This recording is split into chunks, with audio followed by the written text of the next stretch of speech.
हमने एक सरकारी मास्टर से पूछा कि आप होली कैसे मनाएंगे? मास्टर जी बोले, अरे भाड़ में गई होली और दिवाली, अपनी किस्मत तो इन सरकारी योजना में ठगी है। साले सब त्योहार मना रहे हैं, हमारी जनगणना में ड्यूटी लगी है।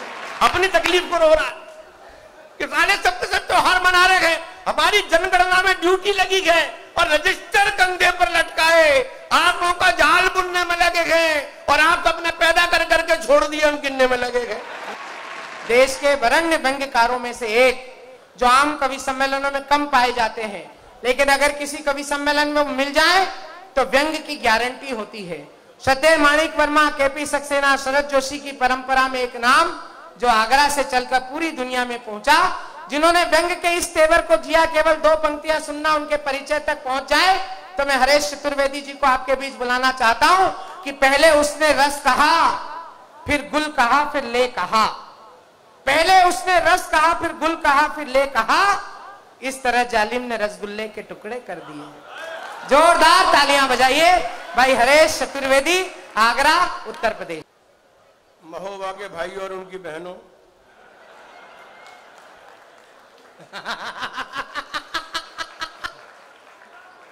प्रमाण देने की जरूरत नहीं है, आगरा से आया हूं। 5 अगस्त की बात सब लोग कर रहे हैं। हाँ। मोदी जी जब पहली बार प्रधानमंत्री बने थे, हाँ। उन्होंने एक नारा दिया था, ना खाऊंगा ना खाने दूंगा। फिर शौचालय की क्या जरूरत है? वाह वाह, ये हरेश चतुर्वेदी, बजाओ जरा तालियां जोरदार। पूरी दुनिया ले गई। अब की 15 अगस्त में एक और खतरनाक बात कही, न बच्चे पैदा किए न करने दूंगा।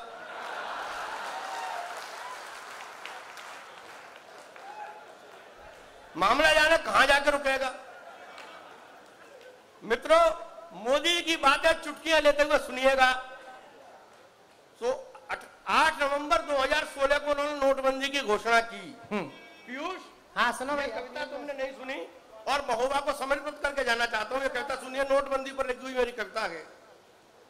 इसमें मैंने कल्पना की नोटबंदी का हाल आप सबने देखा होगा, किस तरह से बैंकों के आगे लाइनें लगी हुई थी, किस तरह से बैंकों के आगे लाइनें लगी हुई थी। तो मैंने उसमें कल्पना की कि उस समय जो 500 का और 1000 का नोट बंद हुआ था, वो आपस में बात कर रहे हैं। और बस तो बात क्या कर रहे हैं, 500 का नोट 1000 के नोट को डांट रहा है। बस यहां से मजा लेना, पहली पंक्ति से मजा लेना। स्वागत भैया। कि 500 का नोट पड़ा 1000 के नोट से, अभी 1000 के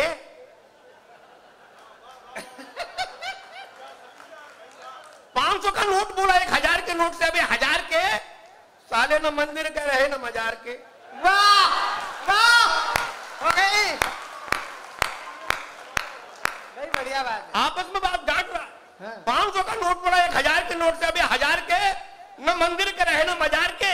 भीड़ में घुस के और चिल्ला मोदी मोदी मोदी। भीड़ में घुस के और चिल्ला मोदी मोदी मोदी। आ गया तो उसने सबसे पहले तेरी कब्र खोदी। वाह। भीड़ में घुस के और चिल्ला मोदी मोदी मोदी। आ गया तो उसने सबसे पहले तेरी कब्र खोदी। ये जवानी भर देता था बूढ़े में। हाँ। 1000 के नोट में ताकत थी। हाँ। ये जवानी भर देता था बूढ़े में। जाग डूब मर गंगा में या जल के मर कूड़े में। वाह। डूब मर गंगा में या जल के मर कूड़े में। देश को तूने खूब उलझाया नए और पुराने में। अबे कोई कसर नहीं रखे अपने साथ मुझे भी बिना बात मरवाने में। देश को खूब उलझाया तूने नए और पुराने में। अबे कोई कसर नहीं रखी अपने साथ मुझे भी बिना बात मरवाने में।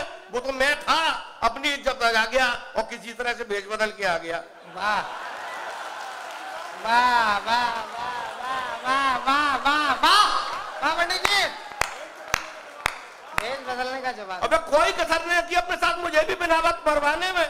वो तो मैं था, अपनी इज्जत बचा गया और किसी तरह से भेज बदल के आ गया। अब बना के होठों का गोला। हाँ। 1000 का नोट बोला। होठों का गोला बना के होठों का गोला।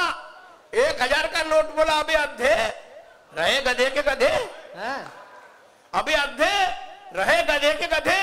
तू क्या सोचता है मैं मर गया हूं? अबे मैं मरा नहीं हूं, मैंने सिर्फ रंग बदला है और लाल से गुलाबी होकर दुगनी ताकत से सरकार के समर्थन में खड़ा हो गया हूं। वाह वाह, बढ़िया बढ़िया आदेश भाई, बढ़िया बढ़िया। तू क्या सोचता है मैं मर गया हूँ? अबे मैं मरा नहीं हूँ, मैंने सिर्फ रंग बदला है और लाल से गुलाबी होकर दुगनी ताकत से सरकार के समर्थन में खड़ा हो गया हूँ। रंग बदलना तो पॉलिटिक्स का चरित्र है, इसलिए रंग बदलना मेरी मजबूरी था और काले धन और आतंकवाद से लड़ने के लिए ऐसा करना बहुत जरूरी था, ऐसा करना बहुत जरूरी बढ़िया था। आदेश भाई, जिंदाबाद जिंदाबाद जिंदाबाद जिंदाबाद। ऐसा करना बहुत जरूरी था। आपको बात अच्छी लगी हो तो एक बार तालियां बजाकर मुझे आदेश कर रहे हैं। हाँ भाई साहब। एक छोटा सा व्यंग आप और देखिए आपके बीच में रखता हूं। आपको देर में समझ में आया था क्या? अच्छा, एक व्यंग और आपके बीच में रखता हूं। इसमें मैंने कल्पना की प्राथमिक शिक्षा पर एक व्यंग है। देखिए इसमें क्या मैंने कल्पना की है। जो प्राथमिक शिक्षा है, सरकारी स्कूल मास्टर जो होते हैं और यहाँ पर जिले के अधिकारी लोग बैठे हुए हैं, तो उस व्यंग पर मजे लेना, उसकी बारीकी पर। मैंने इसमें कल्पना की दो व्यक्ति चिढ़ा हुआ, एक कोई व्यक्ति चिढ़ा हुआ बैठा हो, आप उसे पीछे से जाके कोंच भर दो तो बस किस तरह से रिएक्शन होता है और उसमें व्यंग पैदा करने की कोशिश की। सुनिएगा। स्वागत भैया। हमने एक सरकारी मास्टर से पूछा, हमने एक सरकारी मास्टर से पूछा कि आप होली कैसे मनाएंगे? सहज सा प्रश्न था और मुझे मालूम नहीं था वो चिढ़ा हुआ बैठा है। अब उत्तर देखना आप। हमने एक सरकारी मास्टर से पूछा कि आप होली कैसे मनाएंगे? मास्टर जी बोले, अरे भाड़ में गई होली और दिवाली, अपनी किस्मत तो इन सरकारी योजना में ठगी है। साले सब त्योहार मना रहे हैं, हमारी जनगणना में ड्यूटी लगी है।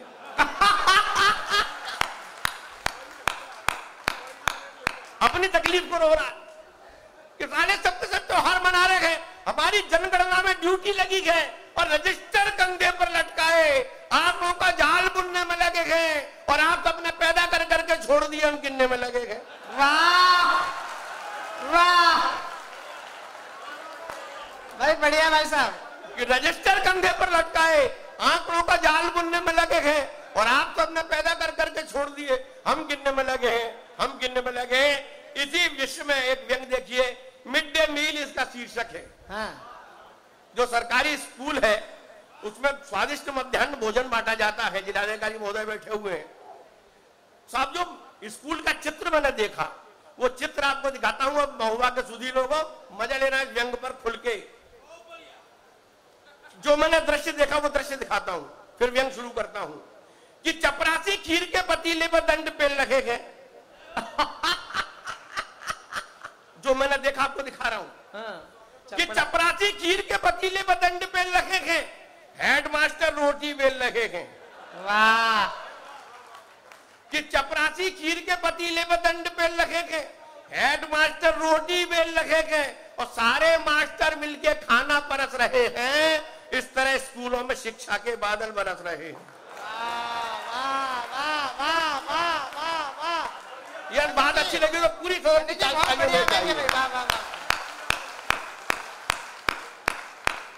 कि चपरासी खीर के पतीले पर दंड पेल रखे गए, हेडमास्टर रोटी बेल रखे गए और सारे मास्टर मिलके खाना परस रहे हैं। इस तरह स्कूलों में शिक्षा के बादल बरस रहे हैं। एक पत्रकार, व्यंग शुरू करता हूं।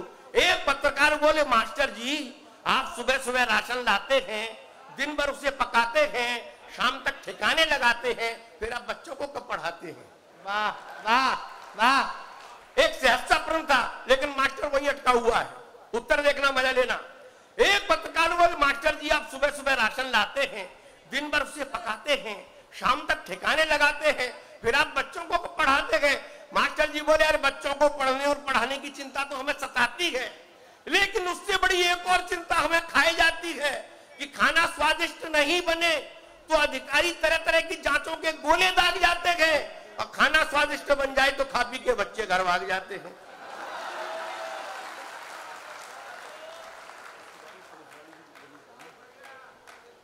कि अधिकारी तरह तरह की जांचों के गोले दाग जाते हैं और खाना स्वादिष्ट बन जाए तो खा पी के बच्चे घर भाग जाते हैं। तो पत्रकार बोले, फिर आप मास्टर क्यों बने? पत्रकार बोले, फिर आप मास्टर क्यों बने? तो मास्टर जी बोले, इसकी भी बहुत करुण कहानी है भाई। बचपन में एक मास्टर था कसाई। वाह। कम वक्त हमारी बहुत करता था ठुकाई। बचपन में एक मास्टर था कसाई, बहुत करता था हमारी ठुकाई। वस्तुतः बदला लेने की आग उसी ने हमारे सीने में भड़काई। वाह। वस्तुतः बदला लेने की आग उसी ने हमारे सीने में भड़काई, लेकिन वो मास्टर जी भी गजब कर गए। हम उनसे बदला लेने लायक पड़े हुए उससे पहले ही मर गए। लेकिन वो मास्टर जी भी गजब कर गए, हम उनसे बदला लेने लायक पड़े हुए उससे पहले ही मर गए। तो हमने भी कसम खाई कि हम भी बनेंगे कसाई और उसी तरह से बच्चों की करेंगे ठुकाई। लेकिन भाग्य की विडंबना देखो भाई, जब हमारा नंबर आया बनने का कसाई तो सरकार ने हमें बना दिया हलवाई। वाह। भाग्य की विडंबना देखो भाई, जब हमारा नंबर आया बनने का कसाई तो सरकार ने हमें बना दिया हलवाई। कि सरकार ने हमें बना दिया हलवाई। आजकल हम शिक्षा और शिक्षण कार्य से कोसों दूर हैं और स्कूल में गणित वाले मास्टर के नाम से नहीं, खीर पूड़ी वाले मास्टर के नाम से मशहूर है। बढ़िया भाई साहब, वाह वाह वाह। आजकल हम शिक्षा और शिक्षण कार्य से कोसों दूर हैं और स्कूल में गणित वाले मास्टर के नाम से नहीं, खीर पूड़ी वाले मास्टर के नाम से मशहूर हैं। और इस बात का न कोई शिकवा है न गिला है। आज ही हमें ग्राम प्रधान के बाप की 13वीं में मालपुए बनाने का ठेका मिला है। आज ही हमें ग्राम प्रधान के बाप की 13वीं में मालपुए बनाने का ठेका मिला है। यदि आपकी इजाजत हो तो एक कविता और सुनाऊं? बिल्कुल। देखिए मित्रों, ताली बजाकर मुझे आकर्षित करें। आपने हास्य व्यंग्य के कवि बहुत सुने होंगे और जो अग्रिम पंक्ति में हमारे अधिकारी गण, हमारे जनप्रतिनिधि गण बैठे हैं, मैं उनसे भी कहूं कि अगर आपने श्रेष्ठ व्यंग्यकार को बुलाकर सुन लिया हो तो एक बार जरा हरेश भाई के सम्मान में आपकी तालियां बजनी चाहिए। जिन विषयों पर आम लोग बोलने से कतराते हैं उन विषयों को अपनी कविता बनाकर हरेश भाई व्यंग्य करते हैं। स्वागत भाई साहब।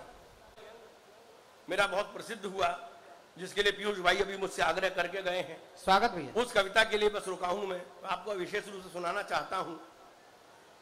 आप एक मनोस्थिति आपको बताता हूं। आप सड़क पर जा रहे हो, कहीं कोई करेंसी नोट रुपया पैसा पड़ा हुआ मिल जाए तो कुछ क्षण विशेष के लिए आप एक विशेष मनस्थिति से गुजरेंगे, इस रुपए को उठाऊं या नहीं उठाऊं, और उठाऊं तो इसका क्या करूं। बस इसी स्थिति का मनोवैज्ञानिक विश्लेषण करते हुए कुछ कैरेक्टर्स को एक्सपोज करने की कोशिश की है। सुनना, व्यंग्य का मजा लेना। स्वागत। कि जैसे ही मैं सड़क पर पड़ा 20 का नोट मिला, जैसे ही हमें सड़क पर पड़ा 20 का नोट मिला, हमारा चेहरा खिला। नोट को अपने पांव के नीचे दबाया। किसी और ने तो देखा, किसी और ने तो नहीं देखा, ये देखा फिर उठाया। सहज मनोविज्ञान है कि जैसे ही मैं सड़क पर पड़ा 20 का नोट मिला, हमारा चेहरा खिला। नोट को अपने पांव के नीचे दबाया। किसी और ने तो नहीं देखा, ये देखा फिर उठाया। जेब के हवाले किया।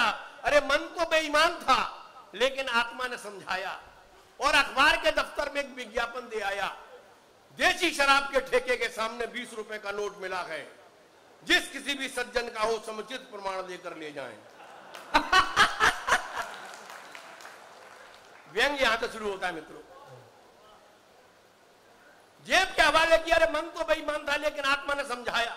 और अखबार के दफ्तर में एक विज्ञापन दे आया कि देसी शराब के ठेके के सामने 20 रुपए का नोट मिला है, जिस किसी भी सज्जन का हो समुचित प्रमाण देकर ले जाएं। विज्ञापन को सबसे पहले हमारे पिताजी नहीं पढ़ा। विज्ञापन को सबसे पहले हमारे पिताजी नहीं पढ़ा। बोले उल्लू के पट्टे देसी शराब के ठेके क्यों गया था। वाह, सही पकड़ा है। उल्लू के पट्टे देसी शराब के ठेके क्यों गया था। और बेवकूफ इतना भी समझ में नहीं आया कि इस 20 रुपए के लिए 500 रुपए का विज्ञापन दे आया। इतना भी समझ में नहीं आया कि 20 रुपए के लिए 500 रुपए का विज्ञापन दे आया। तभी एक पुलिस का दरोगा आया हमारे दरबार में। तभी एक पुलिस का दरोगा आया हमारे दरबार में। करेक्टर के हिसाब से पैतरे देखना मित्रों। तभी एक पुलिस का दरोगा आया हमारे दरबार में। तुम्ही ने वो 20 रुपए वाला विज्ञापन छपवाया अखबार में? हाँ। मैंने कहा जी हाँ। बोला जानते नहीं इस समय देश पर आतंकवाद की विपत्ति है और सड़क पर पड़ी हुई अनजान वस्तु राष्ट्रीय संपत्ति है।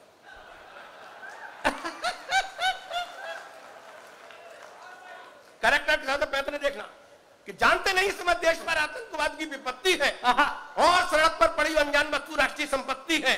अनजाने की नोट को हाथ क्यों लगाया? अगर वो नोट नहीं पेपर बम होता।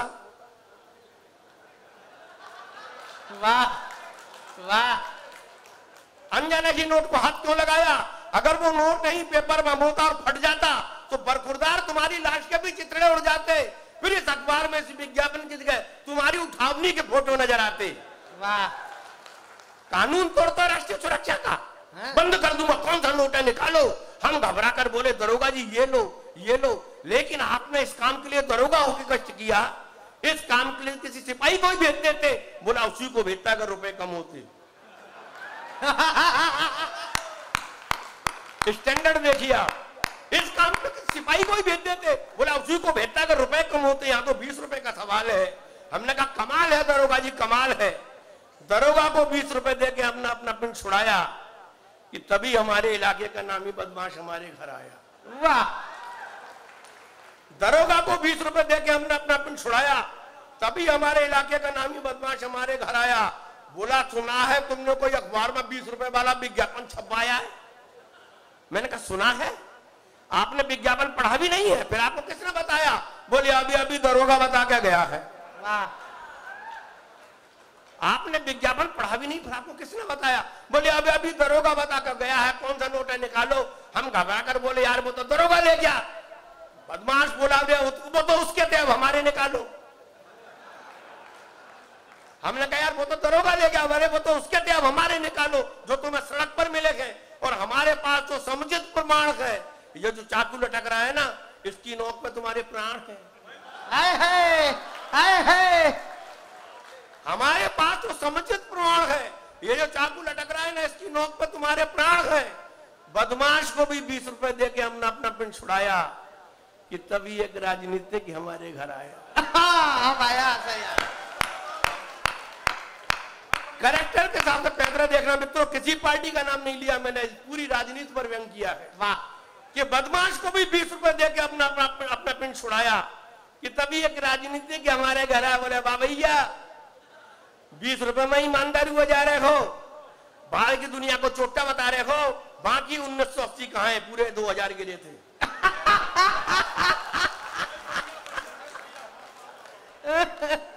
चरित्र के हिसाब से पैतरे देखिए, बाकी 1980 कहां है, पूरे 2000 गिरे थे। हम बोले बकवास बकवास मत कीजिए, अपना मुंह बंद कीजिए। मतलब मुंह बंद रखने के 20 रुपए लूंगा। वाह। मुंह बंद रखने के 20 रुपए लूंगा, नहीं तो कल इसी अखबार में इसी विज्ञापन की जगह तुम्हारी ईमानदारी की बख्शिया उधेड़ दूंगा। हम बोले मलाल है भैया, मलाल है, इस देश में तो ईमानदार होना ही मुहाल है।